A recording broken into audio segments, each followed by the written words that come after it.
E sejam todos muito bem-vindos. O meu nome é Reverendo Félix Fausto e nós aqui do canal Não É de Barbada convidamos você a descobrir o segredo do controverso, do surpreendente e do extraordinário. A viagem hoje vai ser louca, hein? Vem comigo! O ano é 1980. Mas calma lá, não vou falar de calça bag, não vou falar de tênis bamba, não vou falar de gravata de crochê, muito menos de paletó de ombreira, que era ridículo, ou tecnopop, que era música vigente na época ali. Vamos conversar sobre um fato que aconteceu na cidade, no município de Piratini, que fica na região sul do estado do Rio Grande do Sul. Piratini tem o mérito de ter sediado uma das primeiras experiências republicanas da América Latina e até do Brasil. Isso aconteceu durante a Revolução Farroupilha, onde foi proclamada a República Rio-Grandense ou República Piratini, como eu comentei antes da proclamação da República no Brasil, que foi em 1889. Vamos falar de um fato insólito ocorrido nessa cidade no interior do estado. E eu quero fazer uma pergunta para vocês. Pode um crime ser tão chocante a ponto de criar um bloqueio no inconsciente coletivo, um processo de negação onde simplesmente as pessoas parecem ter esquecido o que aconteceu? Porque esse fato, até mesmo na web, foi difícil coletar informações sobre ele. O que se consegue é o básico do básico.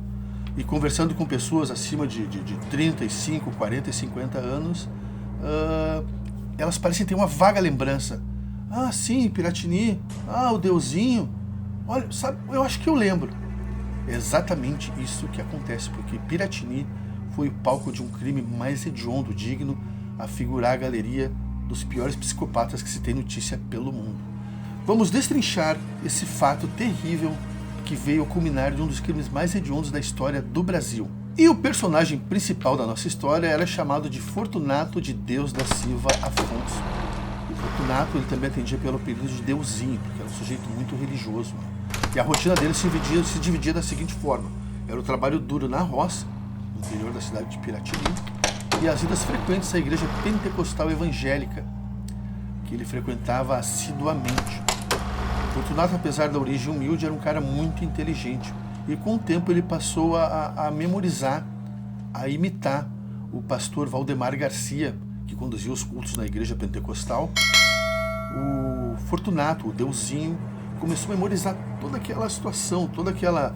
Quem conhece a igreja pentecostal sabe como é que é a coisa, né? Os caras fazem aquela coisa verborrágica, apaixonada, o cara grita, o cara berra, pessoas entram em transe. Isso é muito comum num culto pentecostal. E o Fortunato, o Deusinho, começou a assimilar aquela coisa toda aquela mise-en-scène, toda aquela teatralidade ao se falar de Deus e da Bíblia. E com o tempo isso veio se tornar algo inconveniente dentro da igreja. O pastor Valdemar Garcia começou a ficar incomodado com aquilo, porque aos poucos o Fortunato ele assimilava e imitava os gestos do pastor. Isso incomodou a tal ponto, né, que chegou um tempo em que o Fortunato, o Deusinho, foi convidado a se retirar da igreja. Ele foi expulso, foi excomungado. Isso, para quem é religioso, sabe que é o pior dos insultos, o pior do castigo é tu ser excomungado, sendo evangélico, católico, se for ali. Isso não tem coisa pior para acontecer com uma pessoa que é muito religiosa. E isso aí provavelmente já começou a mexer com a cabeça do Deusinho. E a expulsão de Fortunato, do Deusinho, da igreja pentecostal, ao que parece foi o gatilho de toda essa coisa. Ali começou o histórico de degeneração mental do Fortunato. Apesar de haver relatos que ele já tinha casos de pessoas com deficiência mental na família. Isso era uma coisa recorrente no histórico familiar do Fortunato, ali do Deusinho. Esse histórico de demência, de gente louca, de pessoas excêntricas. Fortunato passou a pregar por conta própria o que ele tinha entendido de tudo que ele tinha aprendido na igreja pentecostal.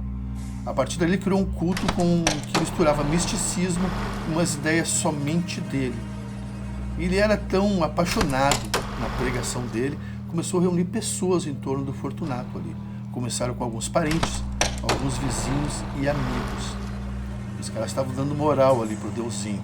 Isso é a pior coisa que pode acontecer, mas vai saber como é que funciona a cabeça de uma pessoa como ele, assim, né? Que geralmente, como eu falei, são indivíduos muito inteligentes.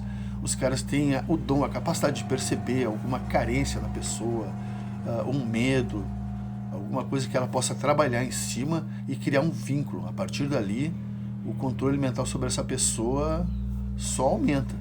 E foi exatamente isso que aconteceu. Fortunato criou um culto fundamentalista e apocalíptico em torno dele ali, com parentes e amigos e vizinhos. E não tardou a coisa começar a piorar de verdade. Houve um tempo em que Fortunato se apresentava como a reencarnação de Cristo. Ele dizia ser o Cristo vivo, e somente através dele, da palavra dele, que as pessoas poderiam ser salvas. E o que começou de forma engraçada, para quem convivia com Fortunato na época ali, os vizinhos, o pessoal da cidade, logo começou a se tornar uma coisa assustadora, aquela aglomeração em torno do deusinho, que andava para cima e para baixo, com aquelas pessoas pregando de um jeito fanático e doentio. E uma curiosidade era que o Fortunato, o deusinho, ao ser contrariado, ele não suportava que contrariasse ele. O cara pegava um porrete e descia o laço, mandava ver. Estava se tornando um sujeito até muito violento, né? Tendo atacado mulheres, pessoas ali, tendo machucado seriamente. Toda vez que ele era contrariado. A coisa sempre pode piorar.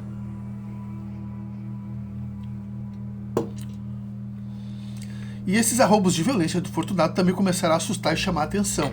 Alguma coisa muito errada estava acontecendo ali. Muito errada mesmo. E Fortunato ministrando os preceitos bíblicos, de acordo com o que ele achava que fossem os preceitos bíblicos, né, a palavra de Deus, porque ele tinha uma versão muito particular e doentia de tudo isso. Ele começou a adquirir uma cisma com a própria mãe e com o irmão. Acontece que a mãe era hipertensa e precisava tomar medicamentos. O irmão tinha um histórico de convulsões, também se medicava em função disso. Só que o deusinho, ele dizia que a cura de qualquer mal, qualquer doença, só viria através da aceitação da palavra dele, que medicamentos eram coisa do demônio. Aos poucos, a mente doentia dele começou a prestar atenção no fato da mãe e do irmão precisarem de medicamentos. Ele começou a achar que talvez fossem eles os elos fracos da corrente, de toda essa corrente de fé que ele diz ter criado. Você sabe como é que é maluco, né? Quando o cara fica atento a alguma coisa, é aquilo ali que ele vai implicar, vai começar a pegar no pé, e não foi diferente no caso do deusinho, que é bom lembrar que era um indivíduo também muito violento. Ele começou a achar que a recusa, né, da mãe e do irmão a abdicarem do medicamento para aceitar a palavra de Deus que ele dizia professar, pregar, ele começou a achar aquilo como uma afronta, né? Uma aceitação por parte deles do demônio. É isso que passava na cabeça doentia de Deusinho, o Fortunato de Deus da Silva Afonso. E todos nós sabemos que o fanatismo, a ignorância, o medo é a receita certa para a destruição. Isso é um barril de pólvora, uma coisa incandescente ali que começa a chegar a um ponto que não tem mais como controlar. Vide isso, tem os casos de Waco, no Texas, né? Daquela seita davidiana do David Koresh, lá, que culminou na morte de várias pessoas. Eu acho que foi um cerco de 51 dias, né? Eles combateram ali as forças federais americanas, né? O DEA, o FBI, porque o David Koresh criou um culto fundamentalista em torno dele ali, apocalíptico também, né? E paralelo a isso também uma espécie de brigada ali, uma milícia. Os caras tinham armas pesadíssimas lá. Culminou em morte isso aí. Jim Jones, na Guiana, em Jonestown também. Morreram coisa de 1.000 pessoas, ou quase 1.000 pessoas envenenadas ali também, a mando do Jim Jones. A gente tem aqui no sul também outro caso interessante, que é o da Jacobina Neuer, né, que também criou um culto religioso fanático em torno dela. Não acabou bem. Isso nunca acaba bem. Sempre vai dar merda. É sempre assim. Antônio Conselheiro, no século XIX, na Guerra de Canudos. Também o miolo dessa coisa toda foi um culto religioso. Então, fanatismo e pessoas assim com pouca informação, de mente fraca, realmente acaba em tragédia, acaba em morte. E não foi diferente nesse caso. E toda aquela cisma que o deusinho começou a nutrir pela mãe e o irmão, a Maria Avani da Silva Afonso, 54 anos, o irmão se chamava Cesário da Silva Afonso, 33 anos, essa cisma dele chegou às raízes do insustentável, a ponto dele ter certeza absoluta que ambos estavam possuídos pelo demônio, tanto a mãe quanto o irmão. Isso pela simples recusa deles a aceitarem o dom de cura que o Fortunato dizia ter. Eles preferiam se medicar a acreditar na palavra do maluco ali, né? Então isso chegou a tal ponto que o pior aconteceu. ajudado pelos asseclas dele, pelos acólitos dele ali, né? O Fortunato assassinou a própria mãe e arrancou o coração dela com uma faca das mais afiadas que ele tinha lá. Ele fez isso com ela ainda viva, abriu o peito da mulher e arrancou o coração fora. Isso diante até de crianças, segundo dizem, né? Do pessoal que seguia ele. Ele tinha crianças também, né? Ele cometeu esse crime horrendo. Mas querem saber o que ele fez com o coração? Estão prontos para isso? Aqui no sul nós temos um prato tradicional muito gostoso, que é chamado o arroz de carreteiro.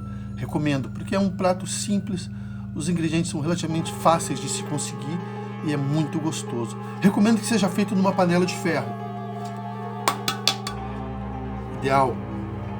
Vai precisar de tomate, bem picadinho, cebola, né? Para quem gosta, eu adoro cebola. Comida sem cebola não é comida, não tem gosto. Uma cebola, alho, meu favorito, né? Bota os 2, 3 dentes de alho bem picadinho, esmagadinho ali. Um coração humano.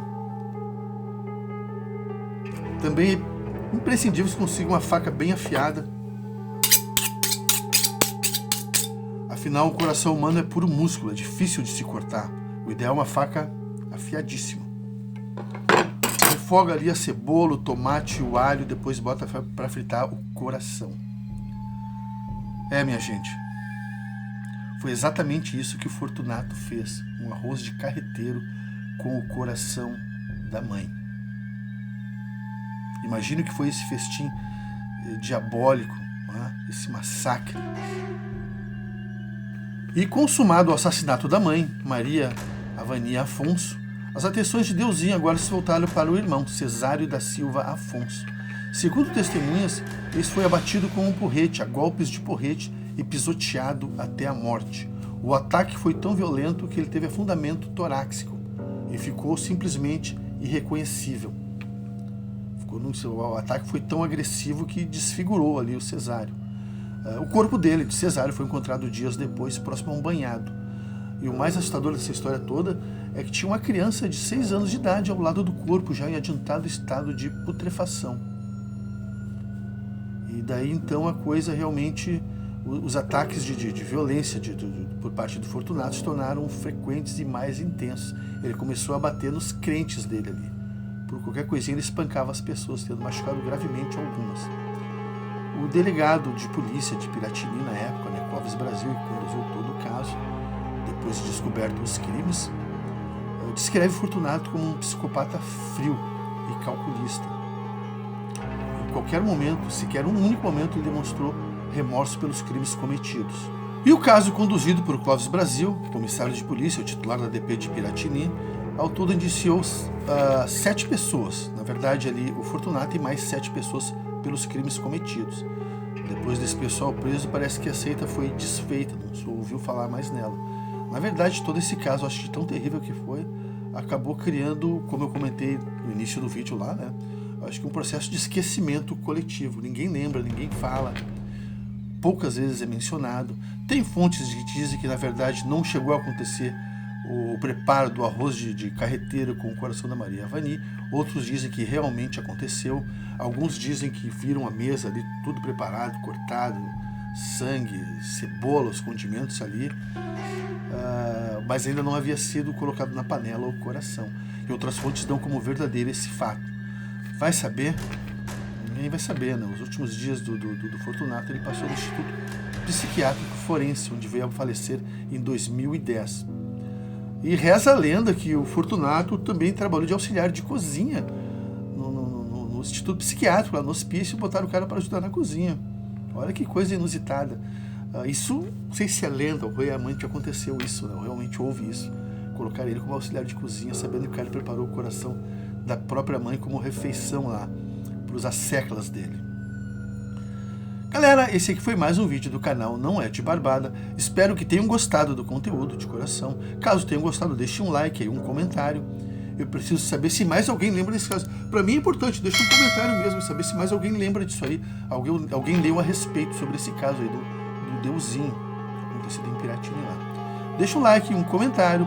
Se tu não é inscrito, por favor, se inscreva para dar relevância ao canal aí. E vamos seguir o baile com o nosso trabalho aí, que eu tô tendo um prazer imenso em fazer, tanto eu quanto o meu produtor ali, né? O El Capron Mascarado. Estamos gostando muito disso. Valeu!